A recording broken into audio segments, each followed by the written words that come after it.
Isto era o pão das pessoas. Às vezes, famílias numerosas faziam-se 2 vezes por dia. Rita, com quem é que aprendeu a fazer? Com a minha mãe. Há quanto tempo é que esta receita está na família? Isso já vem de muitos anos. A minha mãe era pequenina e já comia este bolo. Sim. Que a sua mãe fazia. Antigamente havia muita fome e o que matava a fome aqui mais nas freguesias era o milho. O milho era muito importante. Quando acabava o pão, que queriam desenrascar um pão mais rápido, faziam o bolo da sertão.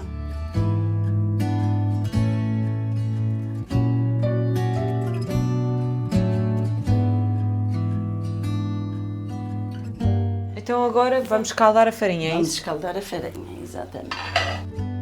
Tem aqui é água e sal. Vocês são aqui de água retorta, Rita? Sou mesmo aqui de água retorta. O seu marido também? Também. Mas vivemos no Canadá há algum tempo. No Canadá o que é que fizeram? No Canadá eu trabalhei num hotel, o meu marido na construção. Quando fomos para o Canadá já tínhamos esta casa aqui.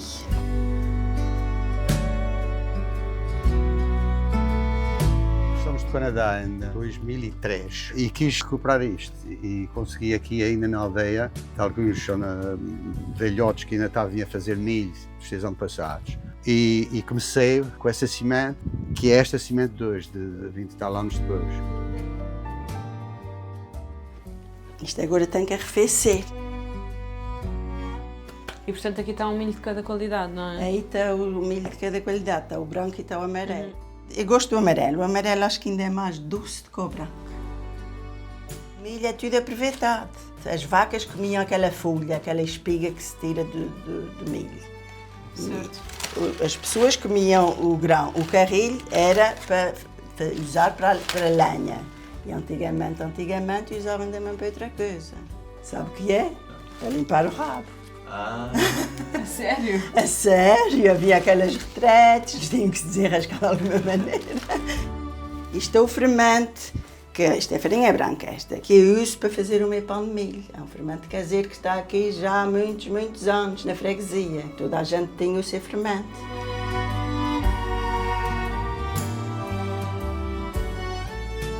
Diz bolo da sertão, porque é cozido na sertão. E há o bolo de forno, que é feito com farinha de milho, que fazem quando se coze o pão.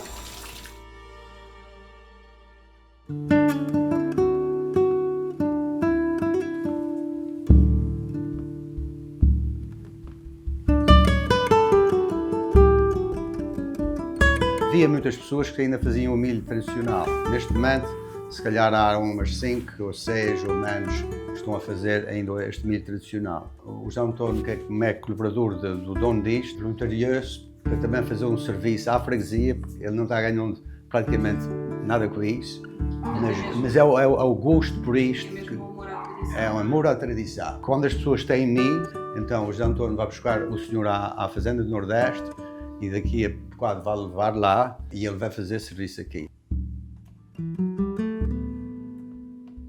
Tal como havia um moinho comunitário, havia um forno também? Aqui cada casa tem o seu forno. Agora que é os padeiros, já ninguém coze, menos eu que cozo.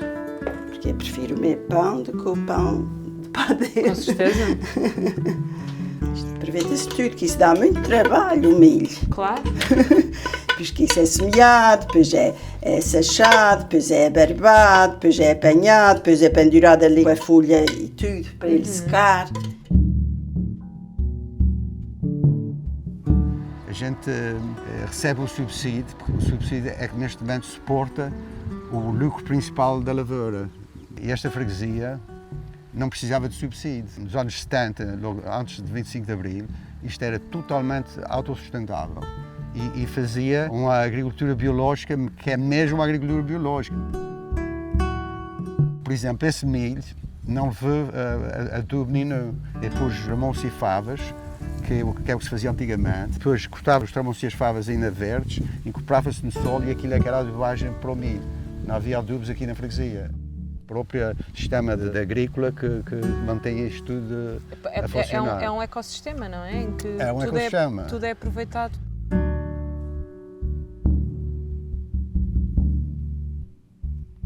Cada planta é singular neste tipo de milho. Este não tem glúten, absolutamente nenhum. É um milho que, neste momento, não só eu devia estar a fazer este milho. Muitos agricultores deviam estar a fazer este milho e até comercializá-lo. Eu faço isto por um hobby e por causa da nossa alimentação. Eu faço uma seleção genética do que eu acho que vai ser melhor. Eu normalmente quero 2 ou mais carreiras, 14 carreiras, que estas linhas aqui. A altura do milho, este já está muito alto. E agora, se calhar, vou correr aqui o milho e as maçarocas que tiverem o pé mais curto, eu vou tirar dessas para plantar. Eu faço este critério. Aquele senhor que deu o milho vai fazer outro critério. E a coisa linda disto é que depois cada um tem o seu milho mesmo, característico da sua. Isso era assim antigamente.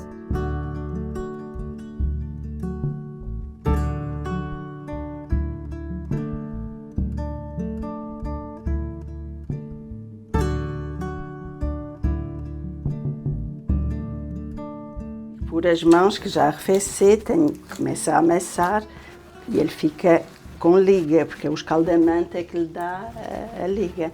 Mas, como a minha avó dizia, o milho casa com o trigo. Tem que pôr um bocadinho de farinha de trigo. E agora amassa-se com um bocadinho de farinha de trigo e água.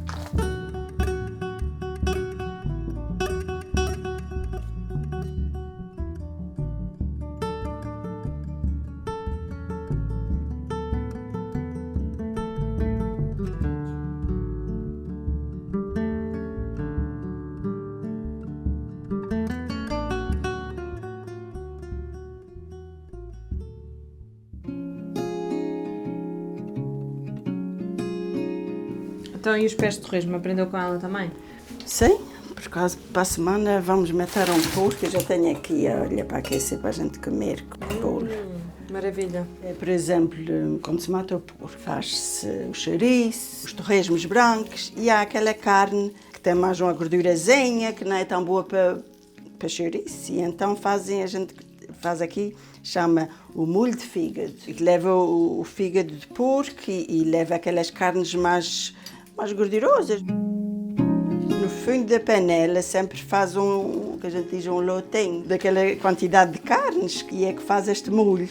Coloco colorau, pimenta, sal, vinho e é por acaso às vezes ainda desfaço mais a carne porque gosto muito é deste molhinho assim, não gosto daqueles pedaços grandes. Não sei se querem já experimentar um bocadinho.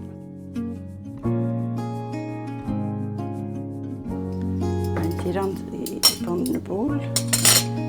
Meu marido costuma fazer assim, costuma abrir o bolo assim ao meio. E agora?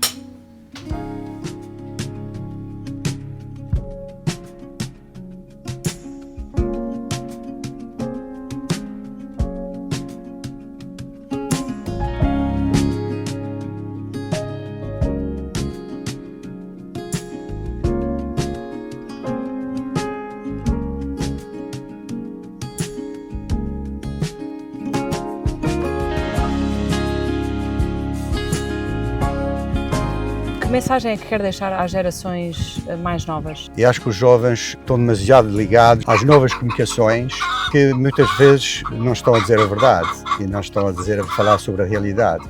Eu sou muito otimista e penso que isto é uma fase tecnológica que a gente está a passar e os jovens é que vão estar na vanguarda dessa era. E acho que é de abraçar essa era, conhecê-la bem e utilizá-la para fins humanitários e não só para fins comerciais. Isso é o desafio. Sim, obrigada, Luís.